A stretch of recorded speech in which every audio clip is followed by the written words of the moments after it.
दोपहर का वक्त था। गोरी कौवी रानो चिड़िया के घर में चोरी करने जाती है। रानो चिड़िया अपने दोनों बच्चों को लेकर नदी पर बैठी हुई थी। गोरी कौवी रानो चिड़िया के घर में जाकर इधर उधर देखती है। अब तो इस जंगल के सारे पक्षी गरीब हो गए हैं। चिड़िया के घर में तो एक दाना भी नहीं है। गोरी कौवी अलमारी खोलकर देखती है, लेकिन उसे कुछ भी नहीं मिलता। अब तो किसी और के घर में ही जाना होगा।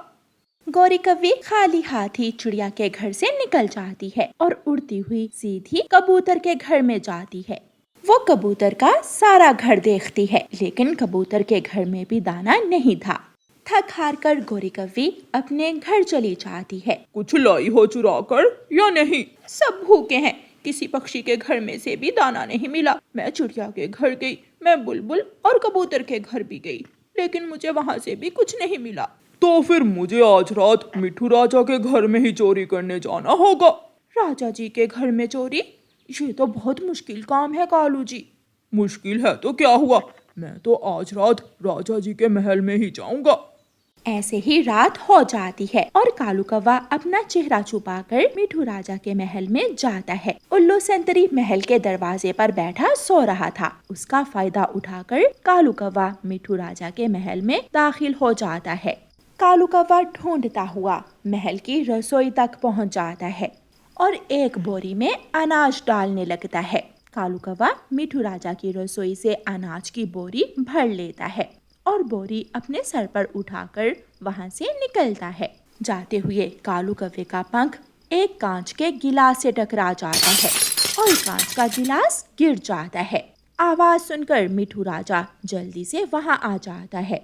कौन हो तुम? पकड़ो पकड़ो, चोर चोर है। उल्लू संतरी आता है और कालू कौवे को पकड़ लेता है। मुझे माफ कर दें राजा जी, मुझे माफ कर दें। मैं 2 दिन से भूखा था, इसलिए महल में चोरी करने आ गया। चोरी की सजा तो तुम्हें जरूर मिलेगी। संतरी, इसे पिंजरे में कैद कर दो। संतरी कालू कौवे को पिंजरे में कैद कर देता है। सुबह हो जाती है और जंगल में शोर मच जाता है। चिड़िया चिड़िया, कुछ सुना है? कालू कौवा मिठू राजा के महल में चोरी करता हुआ पकड़ा गया है। क्या? मिठू राजा के महल में चोरी? अब तो मिठू राजा कालू कौवे को कभी नहीं छोड़ेगा। गोरी कौवी रोती हुई चिड़िया के पास आती है। चिड़िया चिड़िया, मेरे पति कालू कौवे को बचा लो, मेरे पति को बचा लो, वरना मिठू राजा मेरे पति को फांसी पर चढ़ा देंगे। गोरी बहन, हम जैसे पक्षियों के घर चोरी करते करते तुम कौवे मिठू राजा के महल तक ही पहुंच गए। अब मैं क्या कर सकती हूँ? चिड़िया, अगर हम सब पक्षी इकट्ठे होकर मिठू राजा के पास जाएं, तो मिठू राजा मेरे पति कालू कौवे को माफ कर देगा। गोरी, मैं वादा नहीं करती, लेकिन हम कोशिश कर सकते हैं। फिर रानो चिड़िया बुलबुल के पास जाती है और बुलबुल को सारी बात बताती है। चिड़िया बहन, अगर मिठू राजा को गुस्सा आ गया तो क्या मालूम, मिठू राजा हम सबको भी जेल में डाल दे। बुलबुल बहन, गोरी कौवी बहुत रो रही है, हम एक बार कोशिश करते हैं, शायद मिठू राजा मान जाए। फिर शाम से पहले सब पक्षी इकट्ठे हो जाते हैं और मिठू राजा के महल में जाते हैं। राजा जी, कालू कौवे को माफ कर दें, इससे गलती हो गई। कालू कौवा पिंजरे में कैद रो रहा था और अपना सर हिला रहा था। हाँ, मुझसे गलती हो गई। संतरी, इस कौवे को छोड़ दो और इसकी पत्नी गोरी कौवी को पिंजरे में कैद कर दो। ये सुनकर गोरी कौवी जल्दी से बोलती है। ना राजा जी, अगर कालू कौवे को आजाद नहीं करना तो ना करें, लेकिन मुझे पिंजरे में कैद ना करें। सुन लिया कौवे, जिस परिवार के लिए तुम चोरियां करते हो, आज पकड़े गए हो तो वो तुम्हें जानता ही नहीं। इसलिए याद रखना, चोरी का माल जब तक अपने परिवार को खिलाते रहोगे तब तक वो तुम्हारा होगा, और जब ना खिलाओगे तो कोई तुम्हारा नहीं बनेगा। मैं समझ गया मिठू राजा, मैं वादा करता हूँ कि मैं आज के बाद कभी चोरी नहीं करूँगा, मेहनत से काम करूँगा। फिर मिठू राजा कालू कौवे को आजाद कर देता है और फिर उस दिन के बाद कालू कौवा और गोरी कौवी अपना दाना मेहनत से कमाने लगते हैं और दूसरे पक्षियों के साथ दाना लेने जाते हैं। चिड़िया रानी, सच्ची बात है, जो मजा मेहनत की कमाई में है वो चोरी में नहीं। अब हमें कोई डर नहीं है, और जब हम चोरियां करते थे तो दिन रात डर डर कर गुजारते थे। प्यारे दोस्तों, इस कहानी को लाइक, अपने दोस्तों के साथ शेयर और चैनल को सब्सक्राइब करना बिल्कुल मत भूलना। आपका धन्यवाद। रानो चिड़िया की ऐसी कहानियाँ सुनने के लिए YouTube सर्च बार में रानो चिड़िया की कहानी लिखें या फिर ये बटन दबाकर बोलकर कहें रानो चिड़िया की कहानी। कौवे की कौवी मर जाती है। कौवे का एक अंडा भी था। कौवा बहुत परेशान था कि वो अपने अंडे से निकलने वाले बच्चे को कैसे संभालेगा। अब मैं दाना लेने जाऊं या अंडे की रक्षा करूं? मुझे तो कुछ समझ नहीं आ रही। लाली तो मर गई मगर मुझे मुसीबत में डाल गई। फिर कालू कौवा दाना लेने निकल जाता है। उसे मैदान से कुछ दाने मिल जाते हैं। कौवा जल्दी जल्दी वो दाने लेकर वापस घोंसले की तरफ उड़ता है। कौवे का अंडा भी टूट जाता है और उसमें से एक काला छोटा कौवा बाहर निकलता है। ना मम्मा ना पापा, मेरा स्वागत करने के लिए कोई भी नहीं है। सब न जाने कहाँ चले गए हैं। फिर उतनी देर में कालू कौवा भी वहाँ आ जाता है। आ गया, मैं आ गया मेरे बच्चे, डरो ना, मैं आ गया हूँ। आप कौन हैं? मैं आपका पापा हूँ मेरे बेटे। पापा? मगर मैं कैसे मालूम कि आप ही मेरे पापा हैं? अपने बेटे की ये बात सुनकर कालू कौवा हैरान हो जाता है। जैसे तुम्हारे पंख काले वैसे मेरे पंख काले, जैसी तेरी चोंच वैसे मेरी चोंच, और देखो मैं तुम्हारे लिए दाना भी लाया हूँ, तो फिर मैं ही तुम्हारा पापा हुआ ना। अगर आप मेरे पापा हैं तो मेरी मम्मा कहाँ है? मुझे मम्मा चाहिए, मुझे मम्मा लेनी है। कालू कौवा रोने लग जाता है। जब एक दिन तेज हवा चल रही थी तो तुम्हारी मम्मा हवा में उड़ती हुई दूर निकल गई और फिर कभी लौट कर वापस नहीं आई मेरे बच्चे। नहीं, मैं नहीं मानता, मुझे मम्मा लेनी है, मुझे मम्मा चाहिए। अगर मम्मा आएगी तो फिर ही मैं दाना खाऊंगा। कौवा परेशान हो जाता है और अपने बेटे से कहता है, ठीक है बेटा, तुम पत्तों में छुप जाओ और मैं तुम्हारी मम्मा को ढूंढ कर लाता हूँ। फिर कालू कौवा उड़ता है। वो उड़ता हुआ जा रहा था कि नदी पर उसे एक कौवी बैठी हुई दिखाई देती है। कौवा वहाँ जाता है। मेरा नाम कालू है कौवी जी, अगर आप मेरा एक काम करो तो मैं आपको 10 दाने गेहूं के दूंगा। ये सुनकर वो कौवी तो बहुत खुश हो जाती है। 10 दाने? बताओ कालू कौवे जी, क्या काम है? तुम्हें थोड़ी देर के लिए मेरे छोटे से बेटे की माँ बनना होगा। क्या? ये तुम क्या कह रहे हो कालू कौवे? मेरा बेटा आज ही अंडे से निकला है, उसकी माँ मर गई है और वो जिद कर रहा है कि माँ के पंखों से ही दाना खाएगा। कौवी मान जाती है और कौवा उस कौवी को किराए की माँ बनाकर अपने साथ घोंसले में ले जाता है। आ गई मेरी मम्मा आ गई। देखो देखो, मैंने जिद की तो पापा मम्मा को ले आए ना। झूठे पापा कहते थे मम्मा मर गई है, अब कहाँ से आ गई मेरी मम्मा? बेटा, मैं तो नदी पर पानी पीने गई थी, मुझे बहुत प्यास लगी हुई थी ना, इसलिए लो आप ये दाना खा लो। अपनी मम्मा समझकर छोटा बच्चा उस कौवी के पंख से दाना लेकर खा लेता है और थोड़ी ही देर बाद सो जाता है। लो कौवे जी, आपके बेटे ने दाना भी खा लिया और सो भी गया। अब दो मुझे मेरे 10 दाने गेहूं के, मेरे पास और समय नहीं है। बहुत बहुत धन्यवाद। लो कौवी जी, ये रहे तुम्हारे 10 दाने। काम अच्छा है, अगर कल मेरी जरूरत हुई तो बेरी के पेड़ पर रहती हूँ मैं, तुम वहाँ से आकर मुझे ले जाना। ऐसा कहते हुए वो कौवी वहाँ से चली जाती। रात गुजर जाती है, सुबह हो जाती है। जब कौवे का बच्चा सोकर उठता है तो वो फिर से रोने लग जाता है। कहाँ है मेरी मम्मा? मेरी मम्मा कहाँ है? मुझे मम्मा ला कर दे। उठे पापा, मुझे मम्मा ला कर दे। कालू फिर से परेशान हो जाता है। चुप कर जाओ बेटा, तुम्हारी मम्मा नदी पर पानी पीने गई है, मैं अभी उसे लेकर आता हूँ। कौवा फिर से उस कौवी को लेने जाता है, मगर आज मैं 10 नहीं बल्कि 20 दाने लूंगी।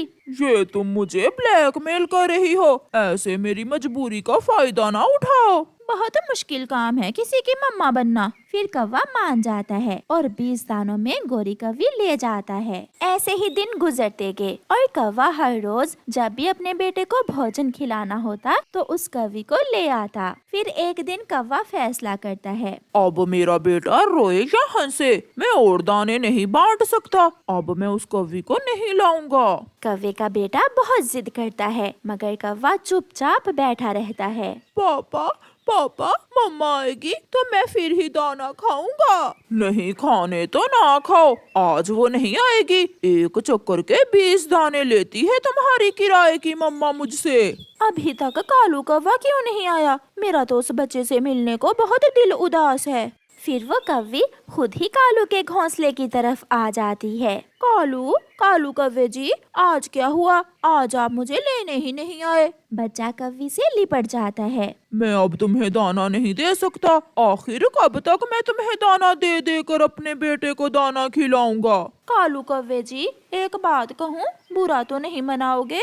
कहो कहो, क्या बात है? अब मेरा इस बच्चे के बिना दिल नहीं लगता। प्लीज मुझे अपने घोंसले में रख लें। मैं इसकी सच्ची की मम्मा बनकर रहना चाहती हूँ। क्या? हाँ। ये सुनकर कौवा तो उल्टी छलांगे लगाने लगता है। मिल गई, मेरे बेटे को माँ मिल गई। फिर वो सब उस घोंसले में खुशी खुशी जीवन गुजारते हैं। प्यारे दोस्तों, इस कहानी को लाइक करना बिल्कुल मत भूलना। आपका धन्यवाद। जंगल के बीचों बीच गौरी कौवी और कालू कौवे का होटल था, मगर गौरी कौवी का बनाया हुआ खाना कोई भी पसंद नहीं करता था। छी छी, ऐसा बेस्वाद खाना। इससे अच्छा तो था कि मैं किसी पेड़ से पत्ते ही खा लेता। एकदम बेस्वाद खाना है ये। अपनी शक्ल देखो, मोटी चोंच वाले गंदे तोते। खाना है तो खाओ वरना भाग जाओ यहाँ से। अगर ऐसे ही ग्राहकों के साथ करोगी तो ठेंगा मिलेगा तुम्हें। मिट्ठू तोता वहाँ से चला जाता है। गौरी, सुबह से बैठे हुए हैं, अभी तक एक मिट्ठू ही आया था और वो भी बिना खाए ही चला गया। कालू, मेरे पास एक उपाय है। हम चिड़िया को होटल पर खाना बनाने के लिए रख लेते हैं। चिड़िया बहुत स्वादिष्ट खाने तैयार कर लेती है। हाँ गौरी, तुम अभी जाओ और जाकर चिड़िया से बात करो। फिर गौरी कौवी चिड़िया के पास जाती है। चिड़िया, मैंने सोचा है कि तुम मेरे पास होटल पर काम कर लो, मैं तुम्हें अच्छी तनख्वाह दूंगी। चिड़िया के पास भी उन दिनों कोई काम नहीं था, इसलिए चिड़िया मान जाती है। गौरी बहन, बात तो ठीक है आपकी, मगर आप मुझे तनख्वाह कितनी दोगी? चिड़िया, ये तो काम चलने की बात है। अगर काम अच्छे से चला तो मैं तुम्हें 2-4 रुपए ज्यादा ही दे दिया करूँगी। ठीक है गौरी बहन, मैं कल काम पर आ जाऊंगी। फिर दूसरे दिन चिड़िया गौरी कौवी के होटल पर काम करने चली जाती है। चिड़िया खाना तैयार करती है। आज चिड़िया ने गौरी के होटल पर दाल चावल बनाए थे। गौरी बहन, खाना तैयार है, आप देखना, जो भी पक्षी एक बार हमारे दाल चावल खाएगा वो अपने पंख चाटता रह जाएगा। चिड़िया, अगर धंधा अच्छे से चल पड़ा तो मैं तुम्हें आधा हिस्सा दिया करूँगी। फिर वहाँ चाचा छमछम आ जाता है। कौवी, मुझे एक प्लेट दाल चावल तो दो। मैं अभी आपको गरम गरम दाल चावल देती हूँ। ऐसे दाल चावल आपने पहले कभी नहीं खाए होंगे। चिड़िया दाल चावल की एक प्लेट लगाती है और गौरी कौवी दाल चावल चाचा छमछम को दे देती है। वाह वाह गौरी, आज पहली बार तुम्हारे इस होटल खाना इतना स्वादिष्ट है। वाह, जादू है इस खाने में। मैं सबको बताऊंगा, पूरे जंगल में ऐसे दाल चावल मिलने वाले नहीं हैं। फिर क्या था, शाम होने से पहले पहले ही गौरी कौवी के सारे दाल चावल बिक जाते हैं। शाम होने को थी, चिड़िया एक प्लेट धो रही थी कि प्लेट चिड़िया से गिर जाती है और टूट जाती है। पीछे से गौरी कौवी आकर गुस्से में चिड़िया के 2-4 लगा देती है। अंधी हो क्या? काम देख कर किया करो। यहाँ तुम खाना बनाने आती हो, मेरे बर्तन तोड़ने नहीं, जो इतना बड़ा नुकसान कर दिया तुमने मेरा। गौरी, मैंने ये सब जानबूझकर थोड़ी किया है। और सुनो, मैं इज्जत से काम करने आई थी यहाँ, ऐसे काम से तो मैं ऐसे ही भली। चिड़िया वहाँ से चली जाती है। गौरी, ये तुमने क्या किया? आज पहले ही दिन इतना अच्छा धंधा चला था हमारा और तुमने चिड़िया को मारकर भगा दिया। कालू, क्या करूं? मुझे गुस्से में कुछ समझ नहीं आती। काम तो गलत ही हुआ है मुझसे। मम्मा, वो कौवी तो बहुत बुरी निकली। एक प्लेट टूट जाने पर वो आपको मारने लगी। मैं भी कल काम पर नहीं जाऊंगी। मम्मा क्यों ना हम अपना काम शुरू करें। मम्मा आप दाल चावल तो इतने अच्छे बना लेती हैं। ये सुनकर चिड़िया कुछ सोचने लगती है। हाँ बेटा, बात तो आपकी ठीक है। मैं कल ही आपकी नानों से कुछ पैसे लेकर आती हूँ और हम अब गौरी को बताएंगे कि वो अकेली ही नहीं है जो इस जंगल में होटल बना सकती। फिर चिड़िया अपनी माँ के पास जाती है। माँ, बच्चे भी यही कह रहे हैं कि अगर हम ये काम शुरू कर लें तो काम जरूर चलेगा। बेटी, अगर कोई भी काम मेहनत और ईमानदारी से करें तो काम तो चलता ही है। ये लो बेटी, ये पैसे हैं मेरे पास, आप इनसे काम शुरू करो और बाकी का काम बाद में हो जाएगा। चिड़िया अपनी माँ से कुछ पैसे लेकर अपने जंगल वापस जाती है। फिर दूसरे दिन चिड़िया अपने घर के पास ही दाल चावल का ठेला लगा लेती है। मम्मा, अभी तक कोई ग्राहक क्यों नहीं आया?